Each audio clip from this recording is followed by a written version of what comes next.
There are over 195 countries on the planet, and it looks like over 80% of them are about to ditch the dollar. And there is some news coming out of BRICS that may be one of the most bullish signals for Bitcoin in the history of mankind. We have a massive show today. US debt skyrocketing, so inflation not going anywhere. Rumors are circulating that nation states are secretly mining Bitcoin. You're going to want to stay until the finish because a $40 billion investment firm just dropped a report basically saying it doesn't matter if you attempt unrealized gains. It doesn't matter if you try to ban it. They're calling for 200K Bitcoin in 2025. I'm Rustin, head of news at Simply Bitcoin, and we have some massively bullish news to get to. Send it!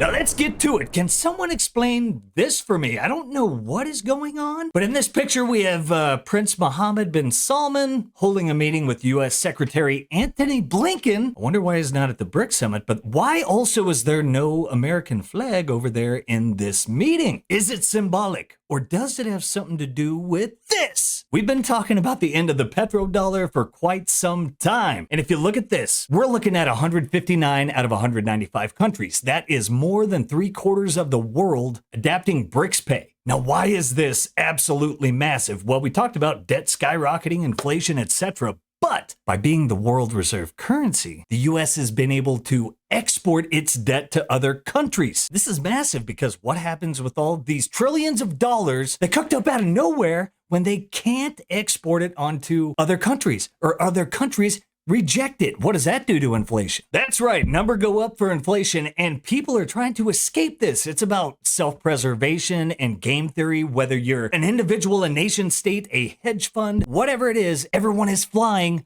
to quality. And this is massive news as the argument or the theory that Bitcoin would become the currency of preference for global trade and energy, it is gaining momentum in a major way. Just look at this. As the BRICS summit kicks off, top lawmakers are pushing the idea that Russian miners could sell their Bitcoin to international buyers who would use Bitcoin and other crypto to pay for imports, effectively bypassing Western sanctions. I wrote an article about this the day after the US removed Russia from SWIFT. It is happening right now. This is insane. Guys, BRICS is growing. Its 9 members account for 26% of the world's population and 45% of the GDP versus the G7, like 10% of the population and 44% of the GDP. Things are changing, and it looks like the hash war is accelerating. Don't believe me? Just look at this. Just in, quite a few nation states are mining Bitcoin, and that came from the Brains Mining Pool CEO. Probably nothing. Why are they doing this? Well, I'll tell you why. They're embracing sound money and freedom and rejecting this. Look at that man's receipt. That is an $18 burrito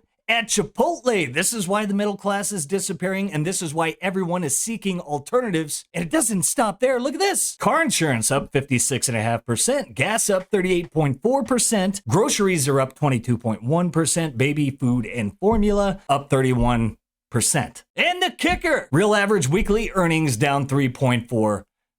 I don't know if we need a further example of the state just doesn't care. But thank God we have Bitcoin, and it's going to do to the banks what email did to post offices. This is what has central banks shaking in their boots, and they're not alone. Elites are in shambles. They're attempting to cope. Tee up Jim Morrison in the doors because strange things are happening, and they're all bullish for Bitcoin. Remember, if you know, then you know there's no stopping this train. U.S. national debt has risen by $473 billion in just 3 weeks. We're knocking on 36 trillion's door, and that's over $100,000 of debt per American. You know, I wonder what happens when you print trillions of dollars and just throw it into the economy. It doesn't destroy people's lives or ruin their purchasing power or anything like that, does it? This is what happens when you have a quantity of something and then you add more to it. This is dilution. The principle is so simple that a child can understand. And you can create this little science project at home. And when you print $5 trillion and you put it into the economy, you have diluted the value of the money. So for instance, if you had a minimum wage at at some amount and somebody was making minimum wage and they were still making minimum wage after this money was printed, they actually are making considerably less in terms of real dollars. It's dilution. The $5 trillion that we printed, I would argue, is the primary source of inflation. We can say, well, eggs went up because feed went up, fuel went up because there's a war in Ukraine. You can find a lot of excuses for various different industries. But what is the probability that every price went up all at the same time? You can't blame them on specific supply chain problems. Thank you, Thomas Massey, for that 10th grade math lesson. Now it's time to bring it home. Because if you've been following us, you know we are on the cusp of something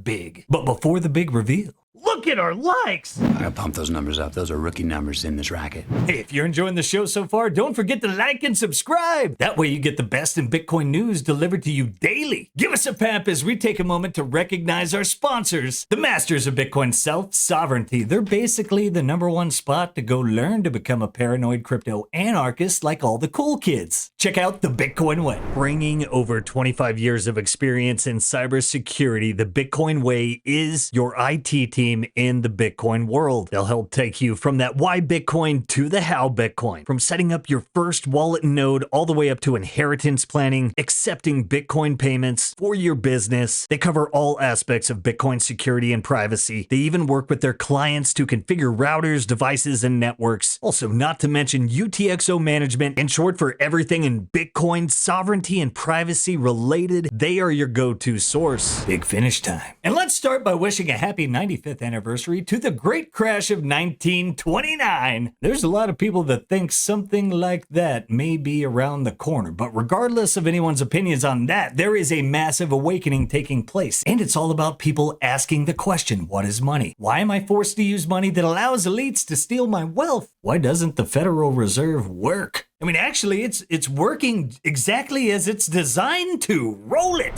So if we take it back to the money supply, which is where our conversations always go and start, because obviously Bitcoin, but if we go back to the money, right, we know that we can't trust the Federal Reserve with how much money they have, but it's bigger than that. Why doesn't the Federal Reserve work? I've talked about many times, like Jerome Powell, Janet Yellen, they're all idiots.